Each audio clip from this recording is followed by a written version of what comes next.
layanan, layanan kesehatan ya atau Fasiankes intinya kan gitu ya. Mbak, saya akan share screen dulu.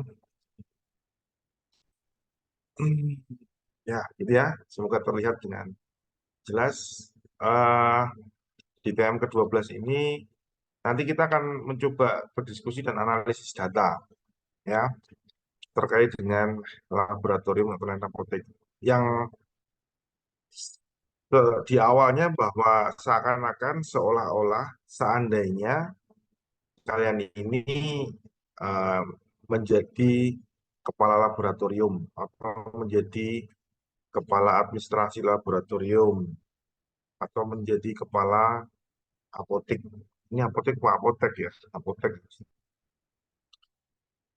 kepala apotek ya kan? Atau kepala administrasi apotek. Kemudian kalian diminta untuk mendesain sebuah sistem ya. Eh, saya akan tunjukkan contoh beberapa, bentar ya, bentar, sebentar, sebentar.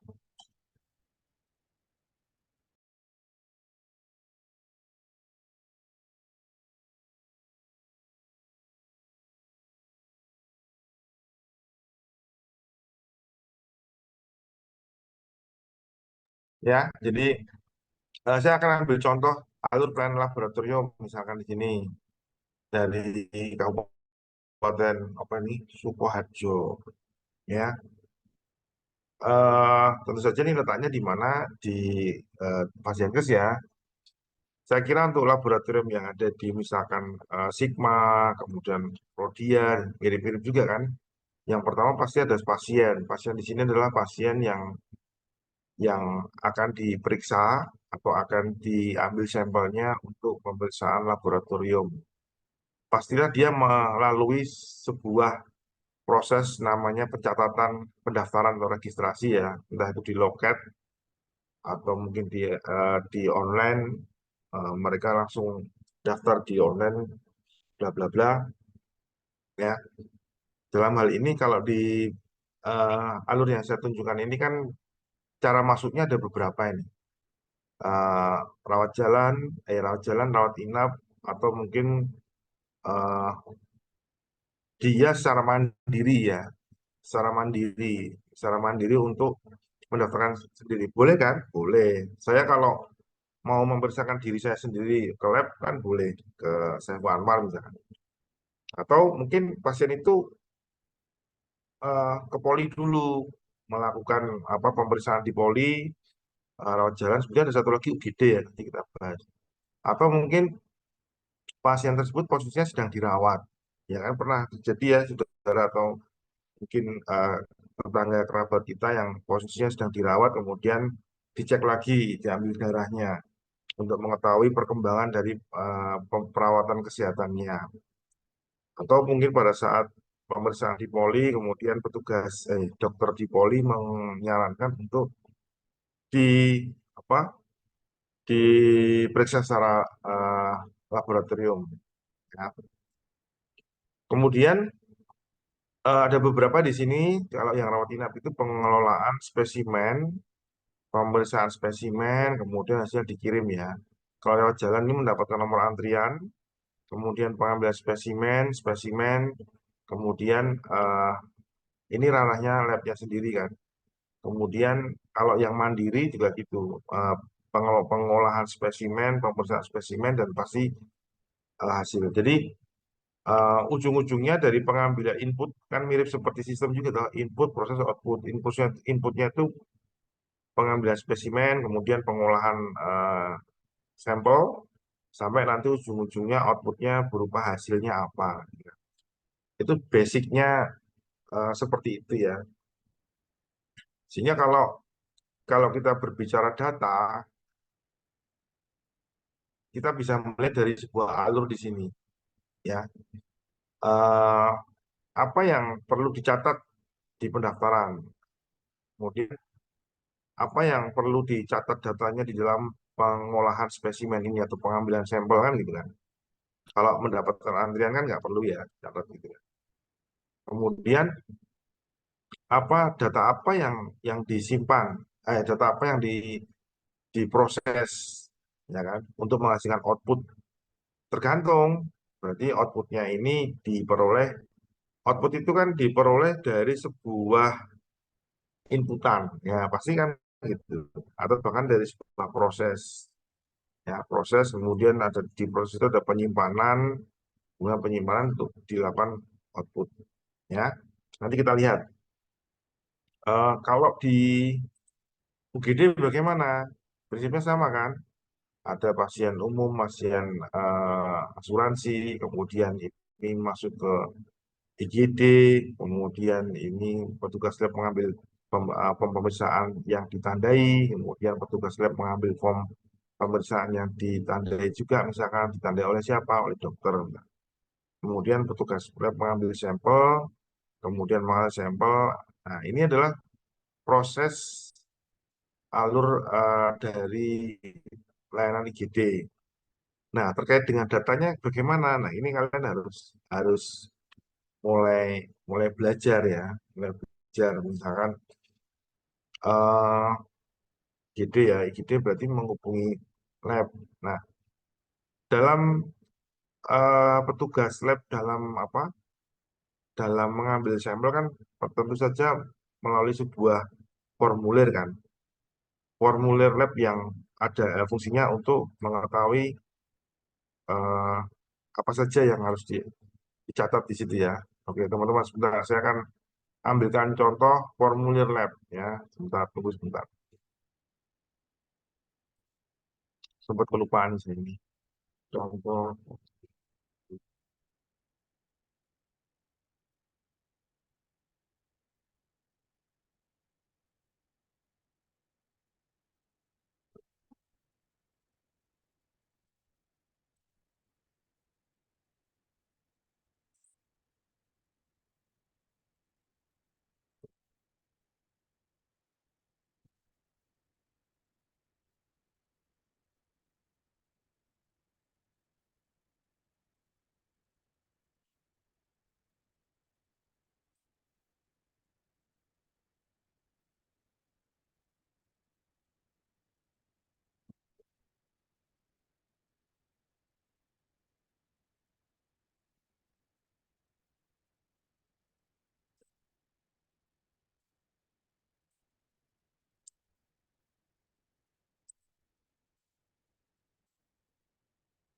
Nah, lanjut ya teman-teman.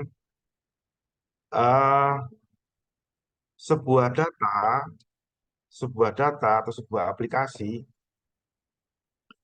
itu dibangun biasanya mengikuti dari sebuah kegiatan yang terlebih dahulu dilakukan. Ya, misalkan gini, ini kan sebuah formulir, eh, sebuah formulir apa?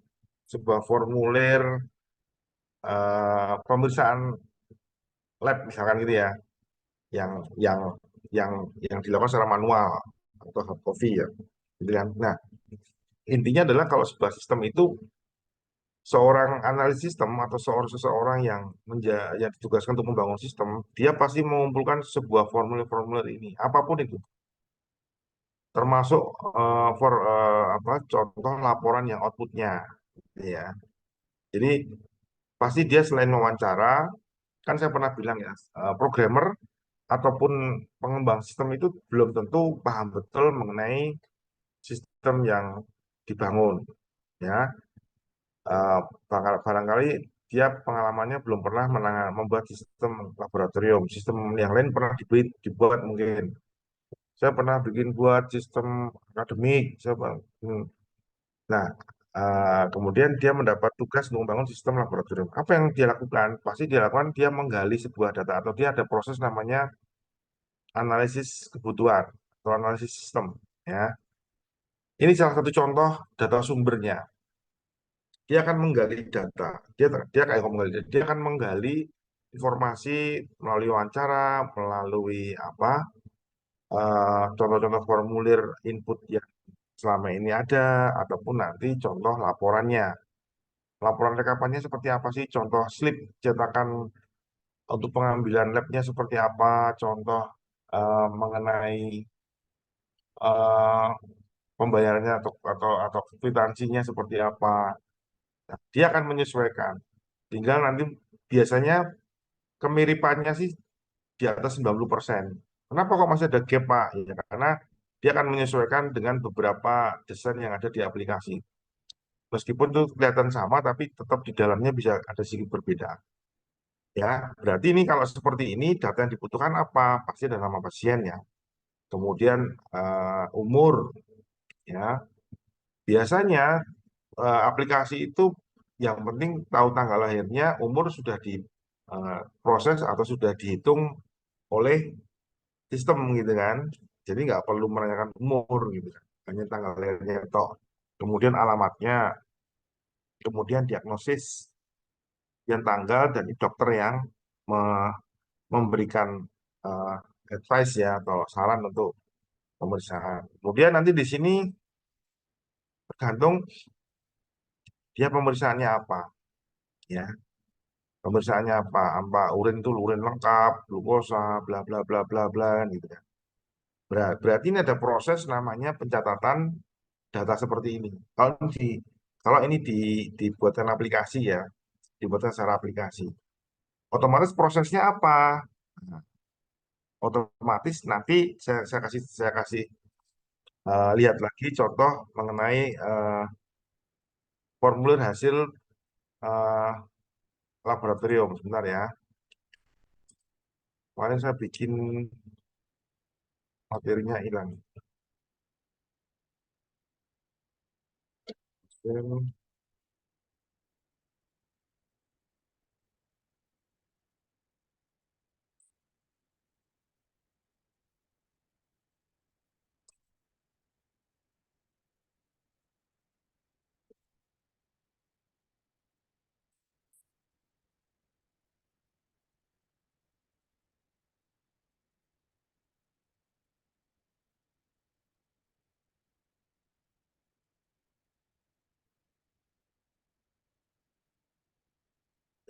Yang mana ya? Sebentar.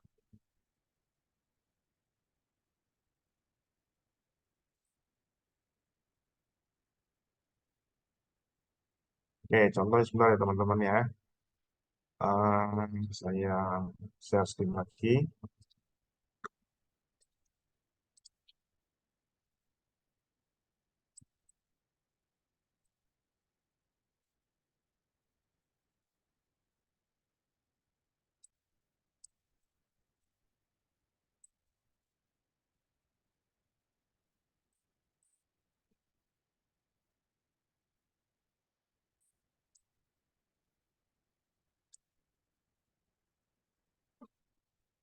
Oke, silakan disimak lagi. Jadi saya katakan bahwa ada namanya proses input ya, proses input. Jadi kalau seperti ini berarti fieldnya apa? Ya, fieldnya berarti kan nama pasien, umur itu field ya, nama kolom ya. Kemudian dokter dan sebagainya kan itu kan. Tabelnya apa atau entitasnya apa? Entitasnya dikasih nama misalkan pendaftaran atau registrasi eh, pasien lab bisa seperti itu atau rek underscore pas lab jadi biar nama entitasnya tidak terlalu panjang gitu. Oke, kemudian di sistem dicatat ya, anggaplah ini sudah diinputkan di sistem nih, sebenarnya juga mengetik ini, kemudian mencentang, mencentang, mencentang. Kan kemudian diambil sampelnya. Nah, kalian tahu kan pasti sampelnya pun juga sudah diberikan kode tertentu, pakai barcode dan sebagainya, supaya tidak tertukar ya sampel darahnya dan sebagainya. Kemudian secara fisik diperiksakan darahnya, nah pasti ada hasilnya kan. Nah, outputnya apa sih? Outputnya kan berarti seperti ini. Outputnya adalah sebuah eh, lembar hasil pemeriksaan laboratorium misalkan gitu. Nah, misalkan output ini dihasilkan dari sebuah sistem, otomatis ada satu operator yang menginputkan hasil pemeriksaan. Contoh, si Andi, mohon maaf kalau ada nama sama ya, Andi melakukan pemeriksaan misalkan urin lengkap, kemudian fungsi ginjal, ureum, kemudian eh, diabetes itu yang glukosa puasan. Ada tiga, lengkap, ureum, glukosa puasa. Otomatis kan nanti diproses, kemudian hasilnya disimpan di dalam sistem, kemudian nanti begitu dicetak, sudah sesuai. Misalkan dokternya dokter Susi Pujiastuti, kemudian namanya Andi Malarangeng, alamat Jalan Prawira, umur sekian berapa, dia akan mengeluarkan sesuai dengan hasilnya kan. Tadi apa urin, kemudian apa lagi ada urin nggak? Ada ya. Urin berapa, ini urin lengkap, hasilnya berapa dan sebagainya. Nah, sistem akan mencatat itu kan, sistem akan menangkap itu, menyimpan dan sebagainya. Otomatis berarti ada tabel lagi namanya tabel hasil pemeriksaan atau entitas namanya hasil pemeriksaan. Fieldnya apa aja ya? Fieldnya kode pemeriksaan atau kode eh, master pemeriksaan, kemudian ada hasilnya, kemudian ada nilai normalnya, ya kan? Kemudian ada satuannya. Jadi eh, ini adalah sebuah contoh field-field yang ada di dalam tabel hasil pemeriksaan. Ya, tinggal nanti isinya disesuaikan dengan nama pasiennya, gitu kan. Nanti akan saya simulasikan teman-teman ya.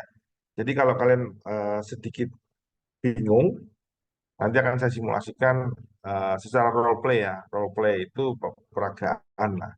Sebentar, saya akan peragakan seperti ini ya. Saya ada aplikasi kecil, meskipun belum secara online, tapi akan saya tunjukkan sebentar. Mana tadi? Oh,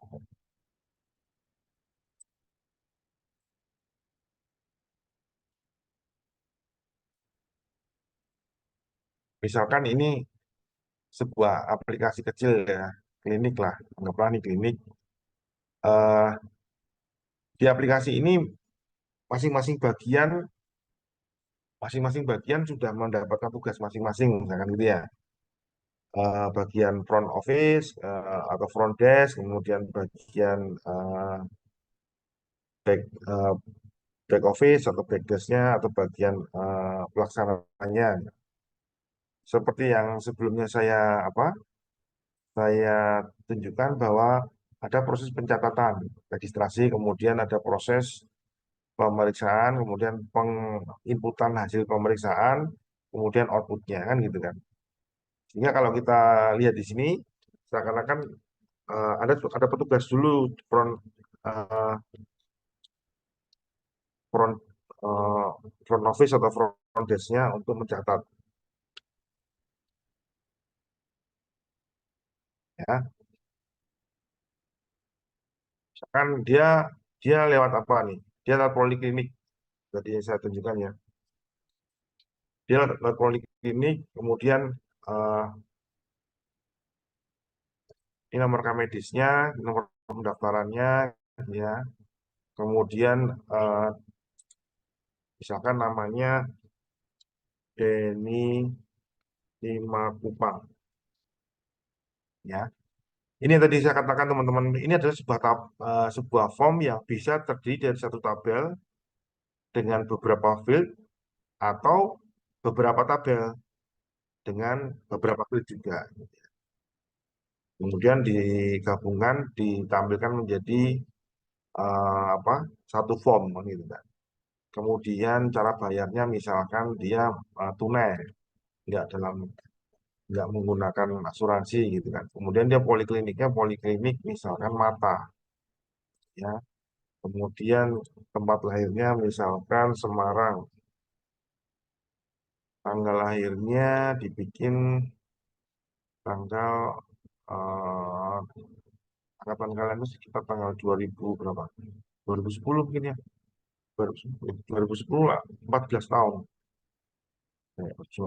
2007 berapa ini? 17 tahun. Oke lah, nggak apa-apa ya. Tanggalnya sekian, kemudian dia laki-laki, jalan mandiri, tiga nomor 17 gitulah ya. Whatever ya, kelurahannya kelurahan Jaya, kelurahan Jaya, kecamatannya misalkan eh, Bangga,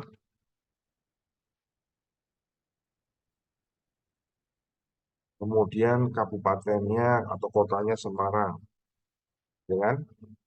Dia seperti ini sudah kemudian ditambahkan. Ya, tadi dia di poli apa? Dia di poli mata, gitu kan? Nah, otomatis secara apa ya, secara alur dia sudah daftar, kemudian dia periksa kan, periksa di poli mata kan, dia berjalan nih ke poli mata. Dikit-dikit. Nah, di sana kan dia akan diterima oleh operator atau front end lagi yang di depan komputer di meja depannya poli gitu kan, dengan seakan-akan sistemnya ini memiliki hak akses masing-masing ya. Ini kan hak aksesnya untuk pendaftaran di lobby gitu ya. Kemudian di sini ada tampilan punyanya poli sendiri. Misalnya. Sebentar ya, layak.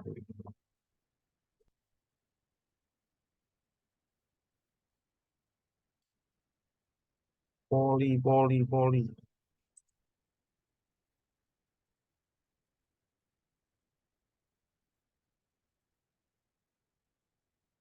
Oh ya, poli mata. Poli mata. Poli mata. Satu, tiga, empat, lima, enam. Kok keliru?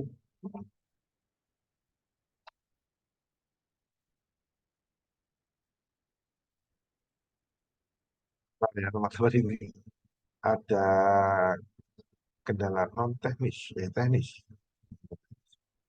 teknis. Roma, polimata, polimata, benar kan?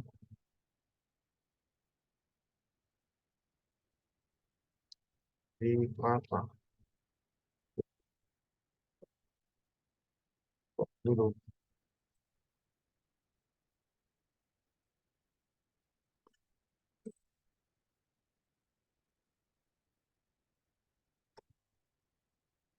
siapa poli,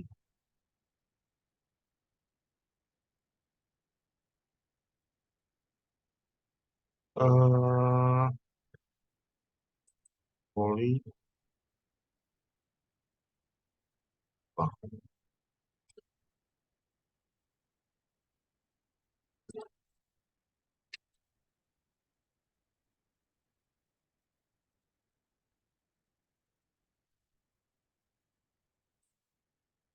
bentar ya kan?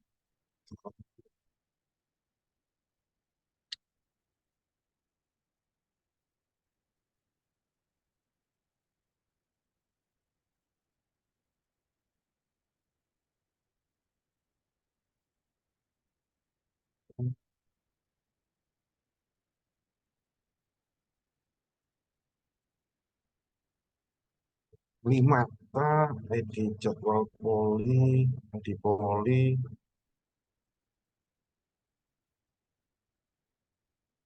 oh sebentar. Sebentar.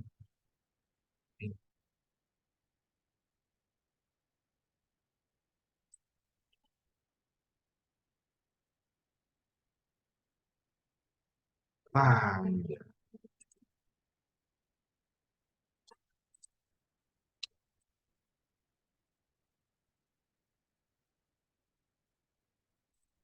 Nah, sorry teman-teman, sebentar, ada saya tunjukkan lagi ya. Jadi, Jadi ini seakan-akan saya sebagai user atau petugas di Polimata. Dia memiliki tampilan sendiri, ya kan? Di sini ada beberapa macam tipe ya, aksesnya ternyata dibedakan, gitu. Ya, pada saat dia eh,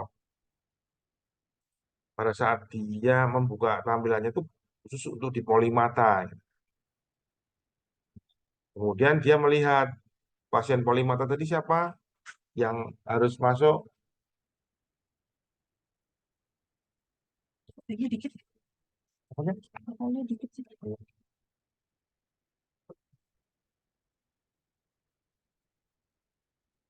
Jadi eh, kenapa kok seperti ini? Biasanya untuk memvalidasi ya. Contoh ada pasien yang salah kamar, Pak Anjas tiba-tiba ke Polimata. Atas nama siapa Pak? Anjas. Loh, Bapak nggak terdaftar di sini kan gitu kan. Yang terdapat di sini ada Bu Susi, Pak Denny dan sebagainya. Bisa gitu kan. Nah, kembali lagi ya. Kemudian petugasnya Polimata ini memvalidasi Bapak atas nama Denny Simatupang. Nomor rekening medisnya 8990111. Iya betul, alamatnya toko Bapak ini masih anak mas-mas ya. Masnya dan nomor rekam medis sekian. Oke betul. Nah, kemudian kan disuruh masuk nih. Disuruh masuk nanti di tampilan dokter di Polimata mungkin seperti ini. Jadi nanti dia akan memasukkan tindakan, ya kan? Atas nama ini dan sebagainya. Nah, kemudian setelah dikasih tindakan tuh bisa jadi dia dirujuk ke laboratorium, kan?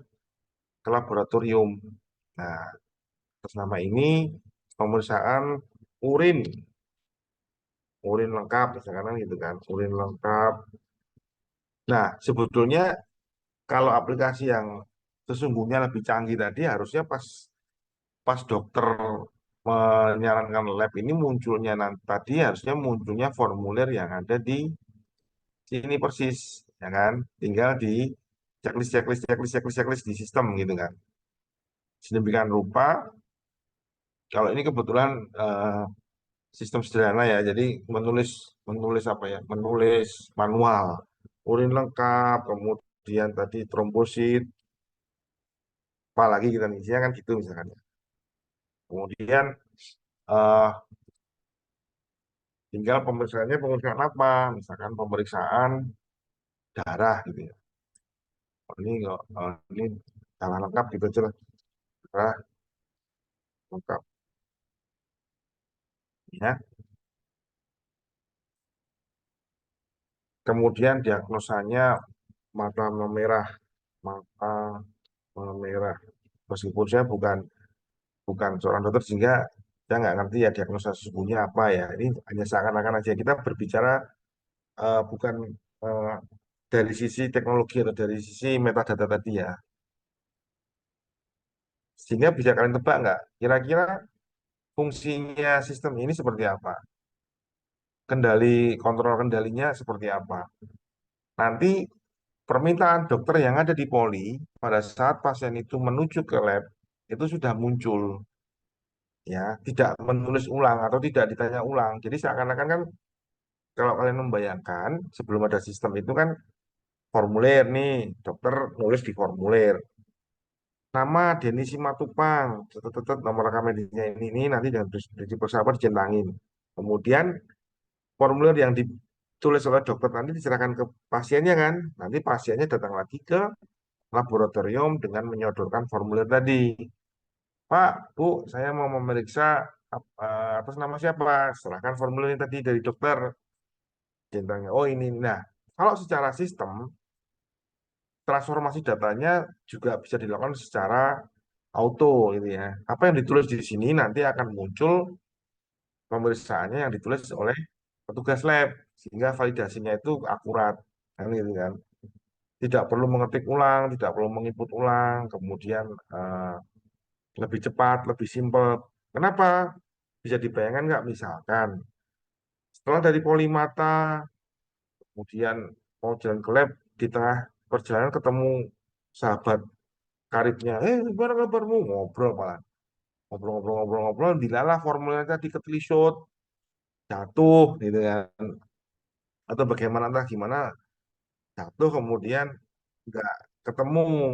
Bayangin aja. Kemudian dia datang ke laboratorium mau menunjukkan apa? Bingung kan? Pak, Bu, mau periksa daftar mana formulirnya? Pasti tanyain gitu. Aduh, mana ya jatuh ya? Tapi dengan ada sistem ini mengantisipasi hal seperti itu contohnya, gitu kan? Nah, kemudian harusnya sih biaya nggak muncul karena dokter nggak mesti tahu biayanya gitu kan. Jadi ini teman-teman bisa belajar ya dan membayangkan sistem yang benar yang perlu dikoreksi dan sebagainya. Karena sistem secara real itu terbayangkan ya, harus seorang programmer itu harus bisa membayangkan sebuah alur secara real. Masa seorang dokter tahu biayanya total dan lengkap promosi pasti nggak tahu dan dia nggak perlu tahu, bukan ranahnya dia mengetahui biaya-biayanya itu misalkan itu kan. Yang tahu persis adalah administrasi kasir yang ada di lab. Yang penting dia menuliskan pemeriksaannya apa, diagnosanya apa misalkan. Tapi oke lah seandainya ini ditulis 10.000 gitu lah ya, 10.000. Kemudian dia dibuatkan rujukan, ya kan. Nah, akhirnya dia dipersilahkan untuk ke lab ya, yang ke lab. Nah, kemudian seakan-akan akhirnya Denny itu sudah selesai pemeriksaan di Poli, kemudian dia berjalan menuju lab. Otomatis kan dia menghadapi petugas yang ada di lab ya. Nah, di lab sendiri juga ada usernya masing-masing, ya, ada tampilannya gitu ya. Seakan-akan ini saya jadi petugas lab sekarang ya. Nama apanya ini loginnya menggunakan user lab, user lab 1 2 3 4 5 6.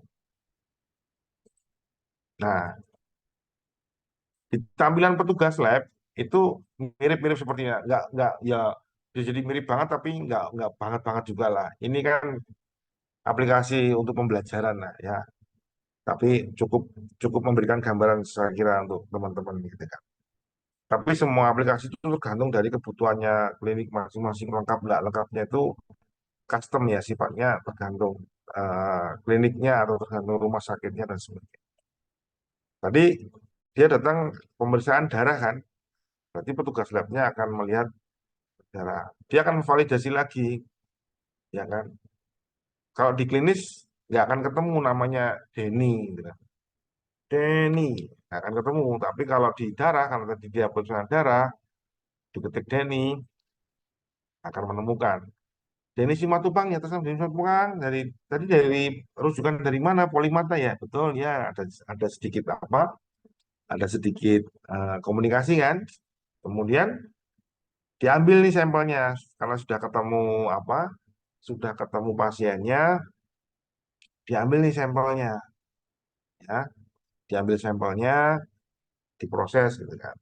Nah, otomatis setelah diambil sampelnya kan bisa jadi tergantung pemeriksaannya ya teman-teman, hasilnya bisa hari itu juga atau hasilnya bisa besoknya dan sebagainya tergantung pemeriksaan labnya, mungkin juga tergantung dari eh, kepadatan pasiennya dan sebagainya macam-macam. Ini sekarang simulasinya seakan-akan pemeriksaannya sederhana sehingga bisa ditunggu hasil labnya.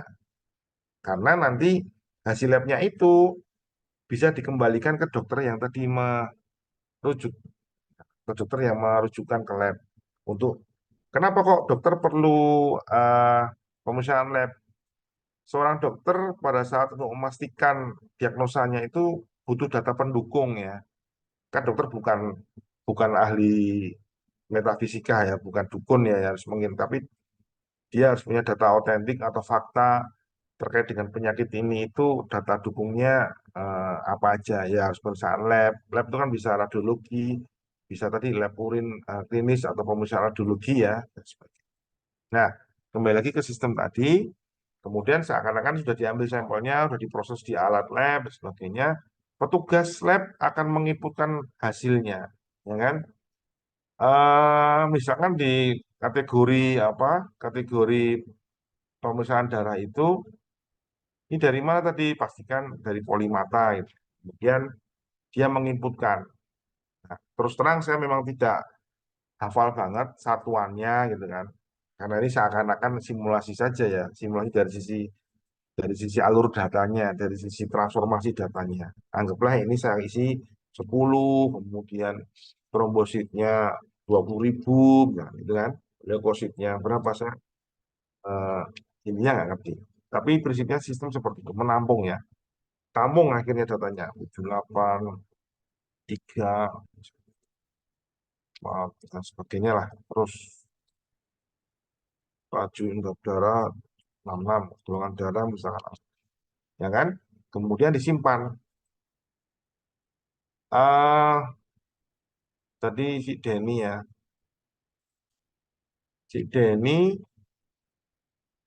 nah, kemudian setelah diinput kan bisa jadi pasiennya bisa meminta apa hasilnya kan dalam bentuk cetak. Tapi sekarang pun yang canggih pun menghemat kertas pun paperless sama Prodia bisa dikirim melalui HP ya hasil hasil apa hasil pemeriksaannya dikirim ke WA dan sebagainya itu untuk paperless ya. Jadi tapi prinsipnya sama.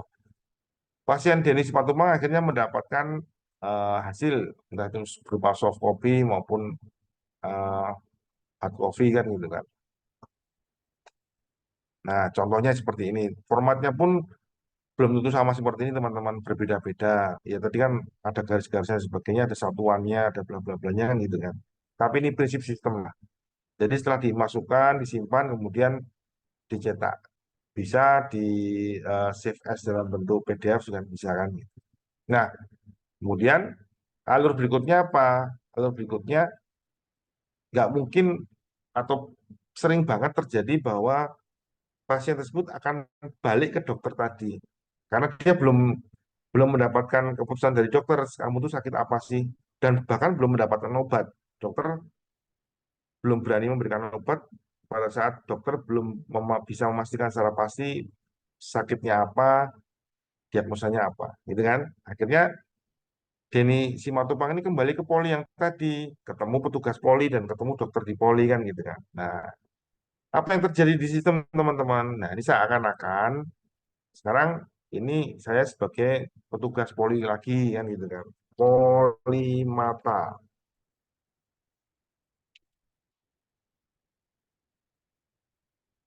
ya. Dokter akan melihat di menu laboratorium. Kita karena banyak banget pasien yang sudah lama, dia ngetik dan Simatupang ya. Oke, saya lihat hasilnya, Pak. Jadi dia nggak perlu mengambil suratnya dari Denny lagi. Secara sistem sudah tercatat lagi. Oh, Bapak sama persis, nggak mungkin berbeda. Jadi kertas yang dibawa oleh Denny juga disimpan oleh Denny, dokter secara langsung bisa tahu di sistem. Oh, gini-gini. Akhirnya dokter dokter mendapatkan data, kemudian bisa mendiagnosa, kemudian bahkan kalau memang ada tindakan, dokter bisa melakukan tindakan gitu kan. Kemudian dipulangkan, misalkan. Atau langkah selanjutnya apa? Diberikan obat kan gitu kan, teman-teman. Dikasih resep, dikasih resep di apa istilahnya di nah, untuk ke farmasi gitu kan. Kemudian statusnya sebagai pulang ya. Pulang sebagai apa pemeriksaannya misalkan eh, mata mata diberi tetes eh, ma- ini tindakan mata diberi tetes ya pemeriksaannya berarti eh, mata memberikan tetes mata serta ditutup dengan kain kasar. Ini bagian dari rekam medis juga teman-teman. Sistem ini bagian dari rekam medis gitu. Kemudian apakah ada resep yang harus ditebus? Ada gitu kan. Kemudian diagnosanya apa? Mata merah akut. Kalau akut tuh hangat kan gitu kan. Ini pun sebetulnya dokter tidak tahu harganya juga karena yang tahu harganya adalah kasir kan gitu. Anggaplah kemudian dokter memberikan eh, harga biaya 20.000. Kemudian diizinkan pulang. Kemudian apa yang terjadi? Terjadi berarti pasien harus bayar ke kasir kan. Akhirnya dia keluar dari poli, kemudian sebentar, atau dia ke lab dulu, ke lab ke obat dulu lah ya. Seakan-akan dia sekarang mendapatkan apa resep itu kemudian ke bagian obat. Nah, sebelum kita masuk ke bagian obat, eh, saya akan bertanya dulu, apakah teman-teman memahami alur yang tadi, yang saya contohkan, teman-teman? Ada pertanyaan?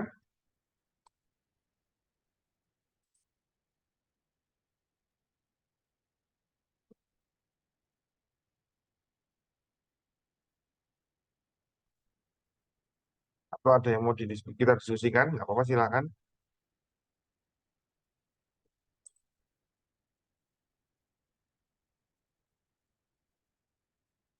Nah, jadi kalau kita mau lihat dari metadatanya, kalau kita berbicara metadatanya di lab, ya kita kembali lagi coba ngulik masuk ke tampilan lab, Hmm, user lab.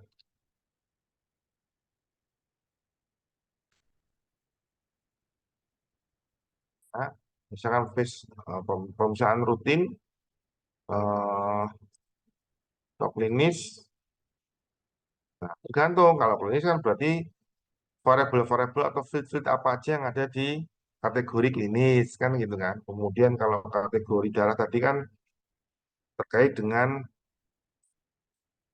darah, ada masa pembekuan, golongan darah sebagainya. Kalau rutin kan nggak ada pasiennya ya. Urin pasti terkait dengan field-field yang ada di keurinan kan gitu kan. Apa ini ada sedimen, eritrosit, ya dan sebagainya. Ya, ini yang dimaksud dengan contoh metadata. Silakan teman-teman, ada yang mau ditanyakan?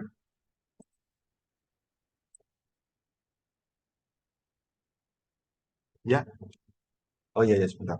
Teman ada izin sebentar, saya ada tamu ya. Bentar, bentar aja. Silakan dipahami.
Teman-teman, 5 menit lagi ya, ini saya ditelepon sama Pak Wadir tiganya untuk menanyakan persiapan penerimaan mahasiswa baru. 5 menit lagi, 5 menit.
Baik, lanjut teman-teman ya.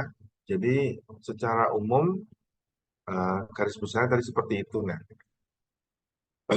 kalau kita mengulik dari pertemuan sebelumnya atau menghubungkan dengan materi sebelumnya terkait dengan tipe data, ya, teman-teman sekarang bisa mencermati dimulai dari ini dulu misalkan ada field dokter, nama, alamat, umur, tanggal, nomor rekam medis. Contohnya misalkan, kira-kira tipe data dokter apa menurut teman-teman? Tidak bisa jawab? Tipe data dari field dokter apa kira-kira?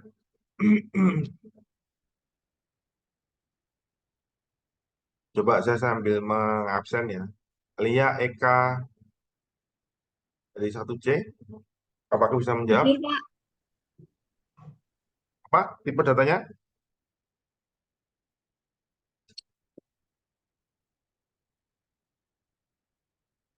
Apakah paham yang tadi saya tanyakan? Tipe data dari field dokter itu kira-kira apa?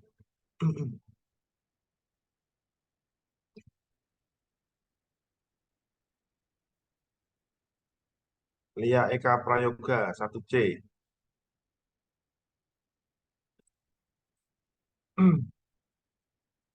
Atau saya coba ke 1A ya, atas nama Fania Putri. Selamat sore, Fania Putri. Izin menjawab Bapak, selamat sore. Kira-kira tipe data dari field dokter, tipe datanya apa yang cocok? String Bapak. Ya, betul, string. Jadi kalau dia ternyata namanya lengkap dan sebagainya kan berarti ada karakter titik nih. Ada mungkin strip dan sebagainya, berarti bisa string, bisa char gitu ya. Oke, terima kasih. Jawaban yang betul. Kemudian tadi 1A sudah ya, sekarang saya menuju ke 1B. 1B siapa ini contohnya? Silviana Silviana Move siapa ini? Yang digit NIM-nya belakangnya 058. Silviana, selamat sore. Mendengar suara saya, Silviana?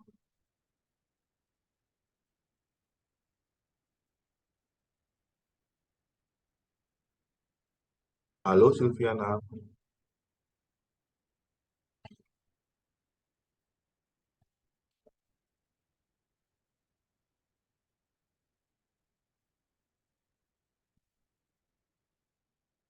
Mana ya Silviana ya?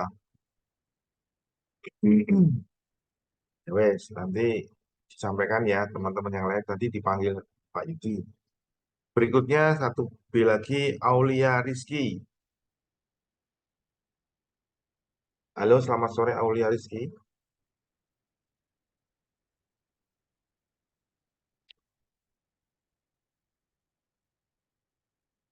Dengar suara saya?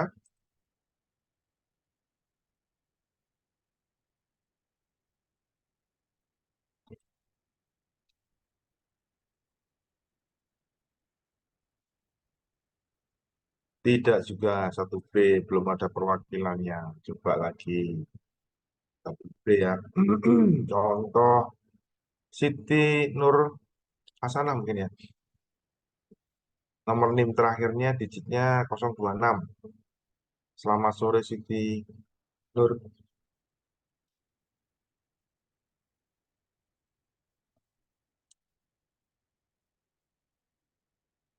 1B tidak ada juga. Ya wes, saya undang aja. Perwakilan 1B, siapa yang berani menjawab? Untuk kolom nama atau field nama, tipe data yang cocok apa?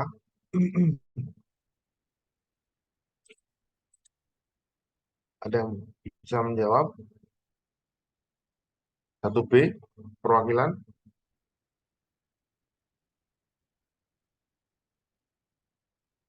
Izin menjawab Bapak. 1B, oke, Mauludia Aulia. Silakan. Apa menurutmu?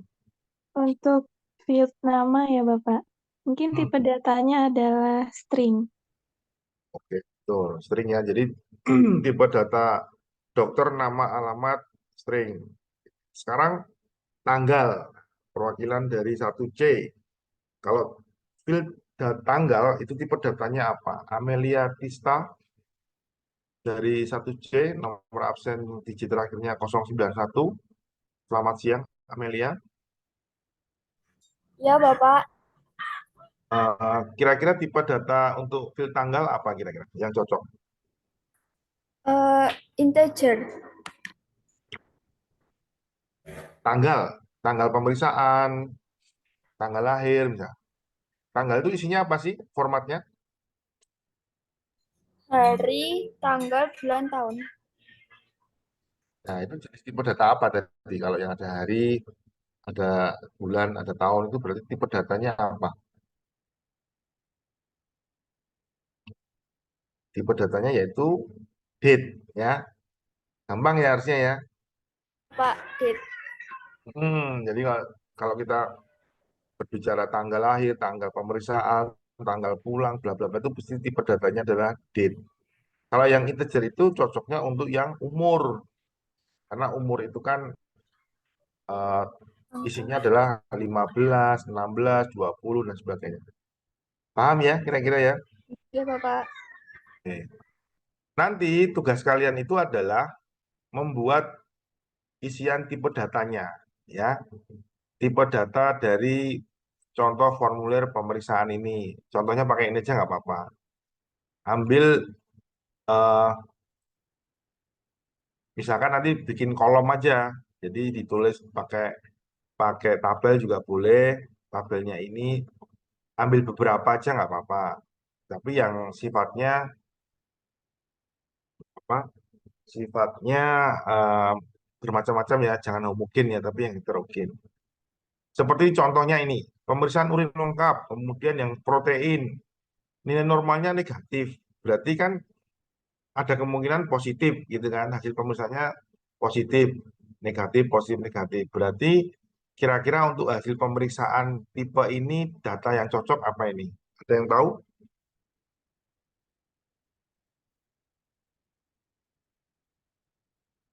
Tipe datanya apa?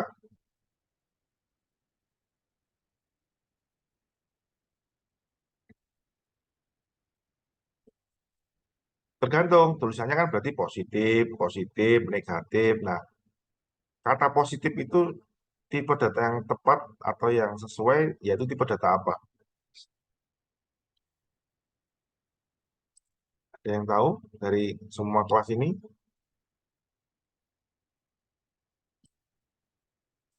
Atau mungkin saya absen lagi ya. Ini yang titik-titik ini saya kira bukan mahasiswa yang gentleman ini. Beraninya cuma titik-titik toh. Ini mahasiswa pengecut, atau mahasiswa pengecut ya. Kalau perlu nggak usah hadir aja. Bagi saya nggak penting kalian. Kalau hanya pakai nickname-nya nickname titik, itu artinya kalian dalam kehidupan juga sebagai pengecut-pengecut ya. Karena saya nggak akan menghukum kalian kok. Nggak bisa jawab pun nggak apa-apa kan gitu kan. Belum pernah kan saya melakukan hukuman push up. Ayo bayar aku 5 juta atau 20 juta, 100.000, nggak bisa jawab kan gitu kan. Saya masih bisa mentolerir. Ini baru di perkuliahan teman-teman ya. Hati-hati, kalian kalau di dunia kerja lebih kejam lagi. SP, surat peringatan, ya kan? Kalau kalian melakukan kesalahan atau ketidaksesuaian atau bahkan ketidaksopanan kan gitu kan. Ini bagian dari ketidaksopanan teman-teman. Saya paling nggak suka mahasiswa yang ikut online dengan nickname titik atau kosong atau nggak jelas, nggak ada namanya. Tolong nanti siapa ini saya doakan tidak lulus ya. Saya doakan tidak lulus kuliah dan sebagainya. Kalau pengen lulus kuliah, silakan gentleman hubungin saya. Minta maaf kepada saya. Ya kan? Setuju ya teman-teman ya, biar fair ya. Tolong sampaikan ini. Kalau bagi dia yang mendengarkan ini, yang merasa titik, silakan keluar. Masuk lagi, login menggunakan nama. Itu bagian dari sebuah tanggung jawab yang bagus. Dan bukan pengecut. Ya. Saya nggak mau punya mahasiswa-mahasiswi yang pengecut-pengecut seperti ini. Ini masih di dunia pendidikan. Nanti kalau di dunia kerja kalian lebih kejam lagi. Dipecat, dipecat beneran. Gitu kan? Repot kalian. Oke, tinggalkan yang pengecut-pengecut tadi. Kita fokus lagi. Jadi, kalau kalian melihat, ya, melihat tergantung. Kalau misalkan nanti isiannya di sini berupa angka. Kan ini ada panduannya nih. Oh, nilai normalnya sekian. Berarti pasti di sini angka antara angka 0 dan 6. Atau mungkin lebih dari 6 barangkali 8. Berarti ini kan sebuah angka. Berarti pastilah tipe data untuk eosinophil ini integer, gitu kan? Integer, integer. Kemudian ini juga gitu, integer. Kemudian ini integer, ya. Kemudian di sini seakan-akan kalau yang hasil pemeriksaan untuk kondisi normal pada laki-laki itu 3,4 sampai 7. Berarti ada titiknya, ada komanya. Berarti cocok untuk tipe data adalah desimal, ya. Jadi kan bisa perhatikan seperti itu ya. Kemudian di sini ada panduan yang dinamakan hasil dari pemeriksaan TP, TPO atau TP, TPH atau para TPA, para TPB ini negatif. Berarti ada kemungkinan positif, bukan sebuah angka. Berarti yang paling tepat ini tipe datanya adalah string atau karakter. Boleh. String atau karakter itu mirip sebetulnya ya. Sama juga dengan yang anti HIV ini, berarti ada yang non negatif, ada yang positif atau apa. Berarti sebuah kata atau sebuah karakter kan gitu kan, bukan angka pastilah. Nah, itu cocok untuk tipe datanya adalah string atau karakter. Demikian juga dengan negatif, negatif dan sebagainya. Di sini nggak ada yang tipe datanya date ya, karena satuannya biasanya kalau nggak integer, desimal ya string atau karakter, nggak mungkin date ya, karena nggak ada pemeriksaan date. Protein eh, tanggal 5 Mei 2024 kan bukan gitu kan. Protein hasilnya pemeriksaan kalau nggak positif ya negatif gitu. Jadi ya teman-teman bisa dipahami ya kira-kira. Nanti tugasnya adalah kalian menganalisis kemudian melakukan eh, eh, ya analisis terhadap tipe-tipe data dari beberapa eh, contoh hasil pemeriksaan ini. Minimal 10 ya. Jadi boleh mengambil tipe data dokter, kemudian mengambil tipe data Basofil. Jadi nanti bikin seperti tabel kolom. Nomor satu, eh, nama field, misalkan dokter, tipe datanya apa, nama field Basofil, tipe datanya apa, nama fieldnya blood, tipe datanya apa. Ya,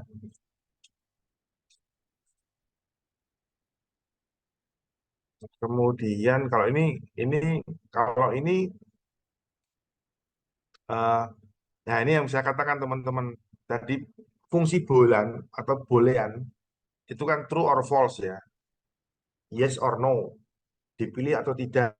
Nah, biasanya diterapkan dalam sistem seperti ini. Kan ini pilihannya hanya dua kan, dipilih atau tidak. Misalkan, leukosit statusnya terpilih atau tidak. Oh tidak, ya berarti nol atau no. Tipenya boolean kan. Kalau terpilih nih pemeriksaan untuk jenis Simatupang tadi, pemeriksaan leukosit, berarti untuk field atau kolom leukosit ini tipe datanya boolean dan hasil atau isinya adalah true, berarti kecentang. Sisanya yang lain nol atau false, nggak kecentang. Ya, ini contoh penerapan tipe data boolean di dalam sistem pemilihan lab misalnya. Oke, sebelum saya masuk ke sistem apotek, apakah ada pertanyaan, teman-teman? Silakan. Pertanyaan untuk tugasnya, terutama. Nanti akan saya buatkan, ada 3 PR ya dari saya yang belum saya buatkan namanya ya, kolom pengumpulan tugasnya ya, termasuk yang setelah ini.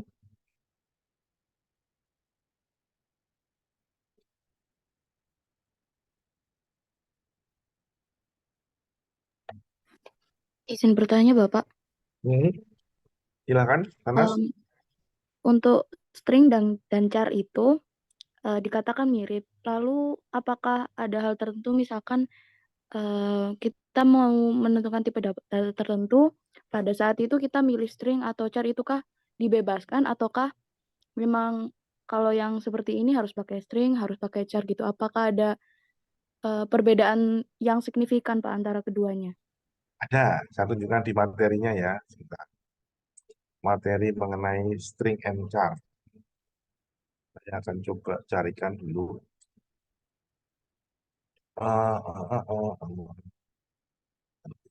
Tipe data.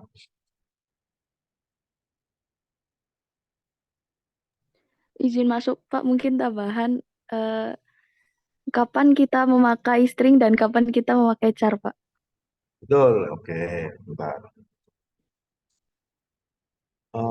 Ngajar. Ngajar 2024. RMIK. Oh, tipe data.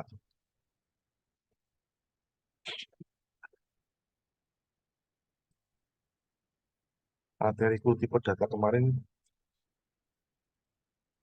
Baik,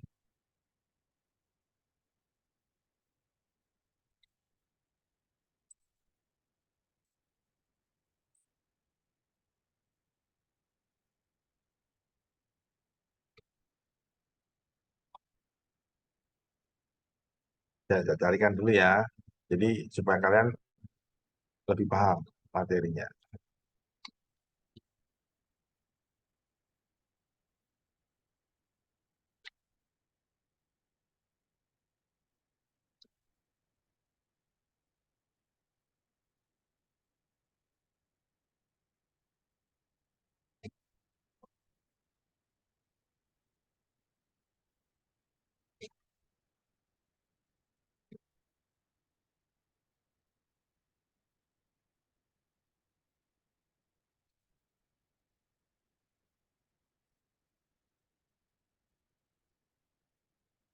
Ini eh,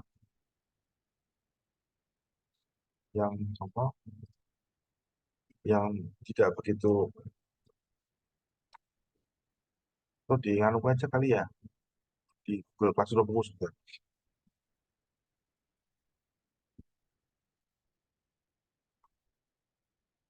tidak bingung. Oh,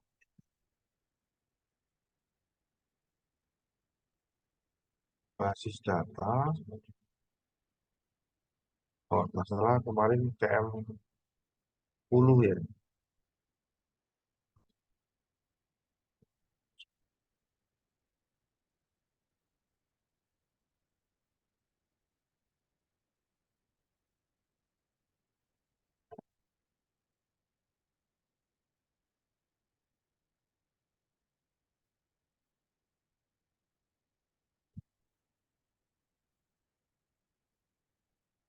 itu langsung nggak nemuin.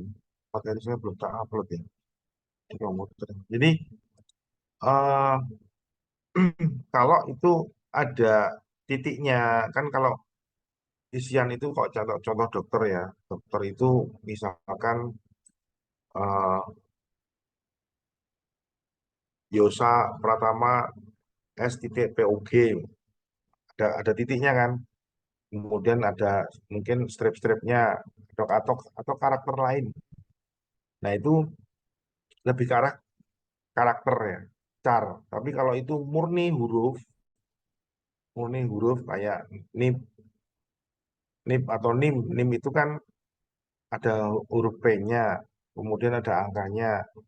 Itu lebih cenderung menggunakan string, ya kan? Kalau menggunakan integer bisa nggak nim? Nggak bisa karena ada huruf P-nya ya. Huruf P itu kan bisa masuk ke kategori karakter ya, karakter sebuah bukan numerik, sehingga tipe datanya adalah eh, string. Jadi prinsipnya adalah eh, string atau nama yang tanpa ada simbol-simbol itu pasti bisa masuk ke karakter, tapi tipe data karakter belum tentu masuk ke string. Jadi karakter itu bisa masuk, misalkan juga kita kasih contoh di Excel ya, dicontohkan supaya lengkap.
Nah, ini minta share screen dulu.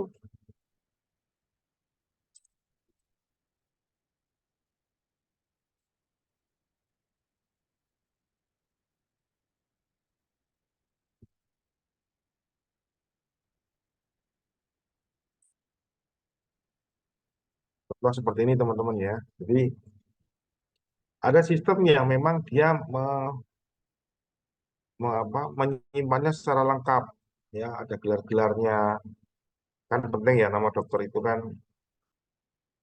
gelarnya penting gitu kan. Sehingga ini ada titik komanya, ada mungkin karakter yang lain, ada stripnya juga misalkan strip konsulen atau ini karena ada juga nih gelar dokter itu kan seperti ini ada, artinya dia konsulen, tingkatnya lebih tinggi dari spesialis lah. Udah sebagai konsultan atau konsulen lah, mirip.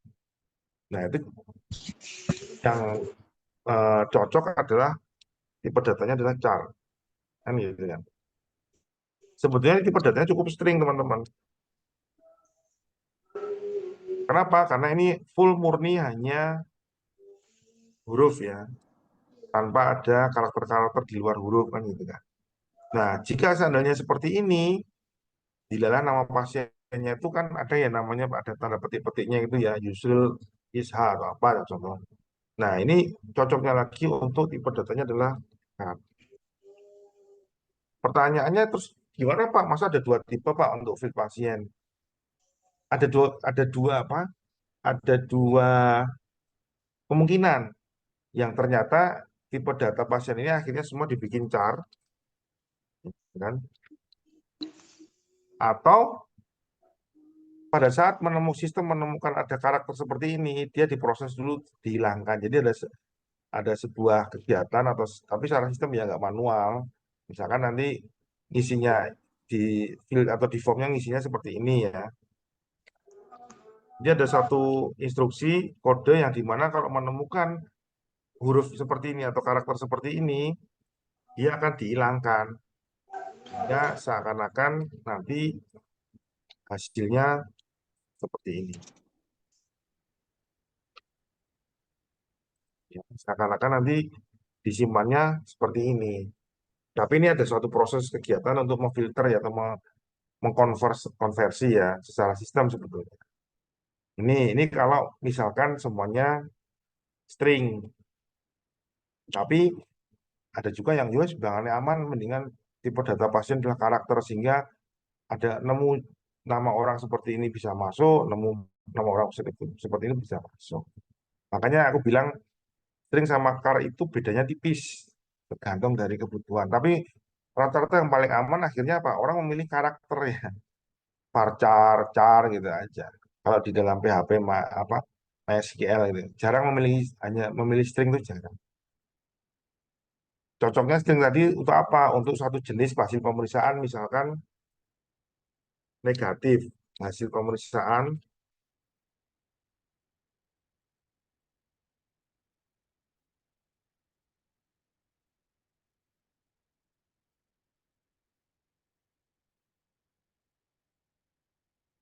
Nah, ini juga lebih positif.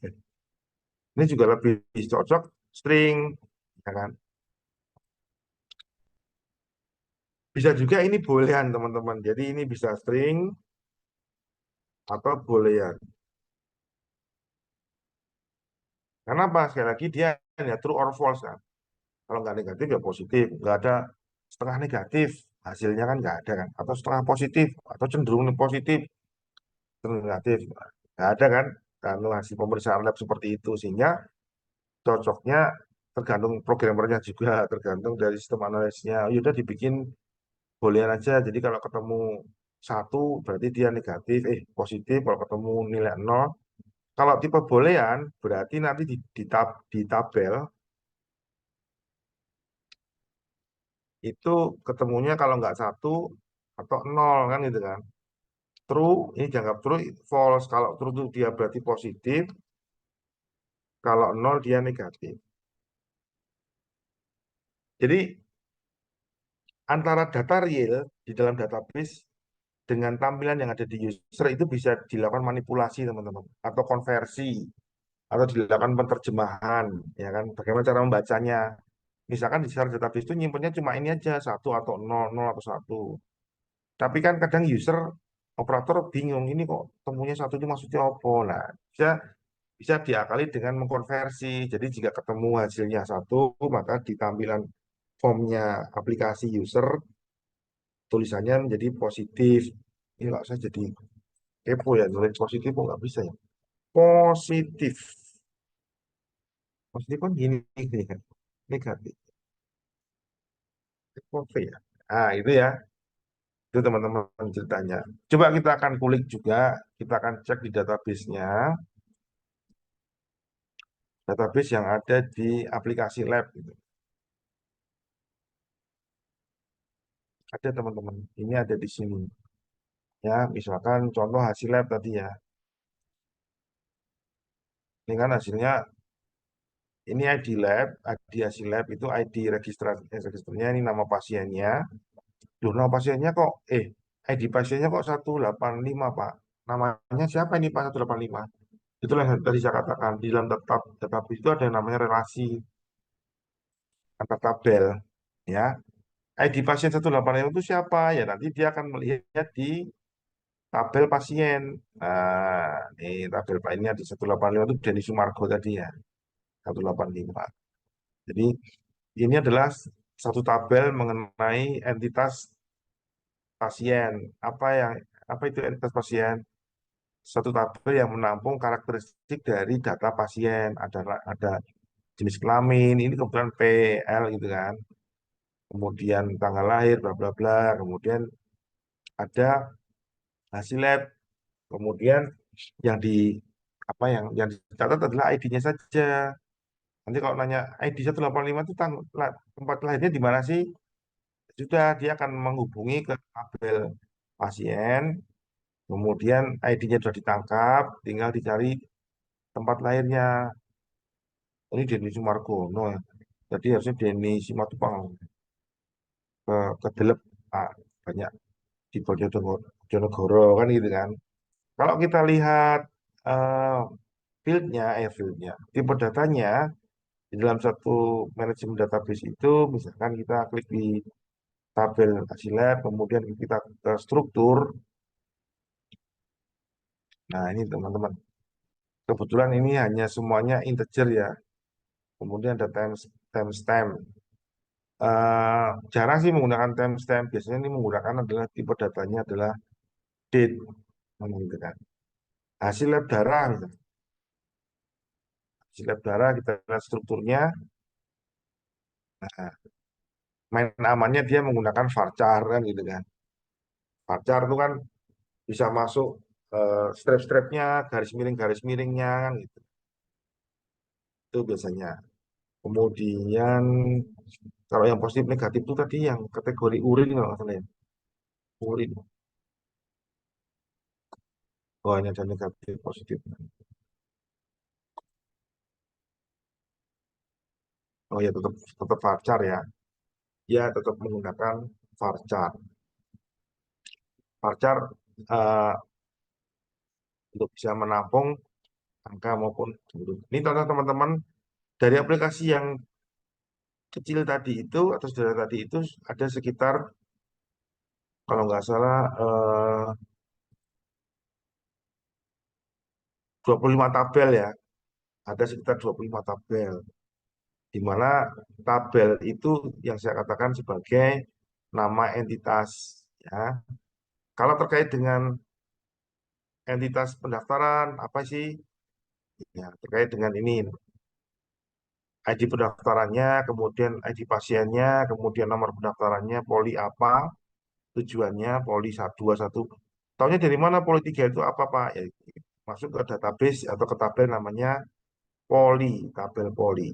Ya, di mana tabel poli itu masternya, itu kalau 3 itu kulit, 4 itu bedah, dan sebagainya. Ini sebetulnya pelajaran yang lebih mendalam lagi mengenai database ya, mengenai relasi, kemudian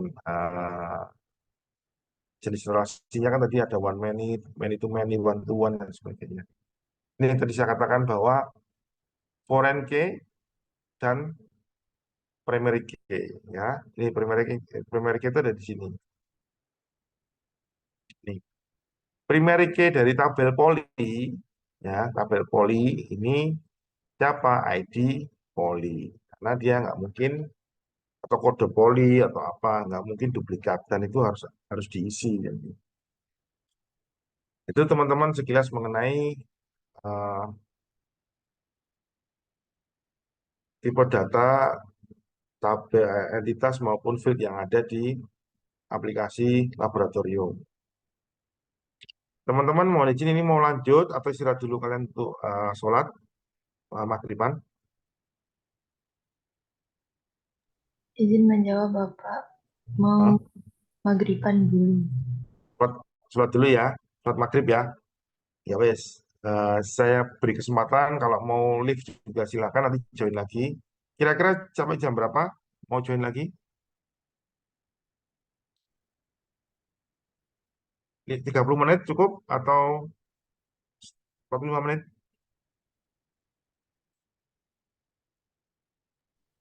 Izin menjawab mungkin sampai jam setengah 7 nih Bapak. Setengah 7. Oke, ya wes. Zoom tetap saya buka seperti ini. Nanti silakan kalian mau join lagi setengah 7 silakan. Kita berjumpa setengah 7 ya teman-teman. Terima kasih.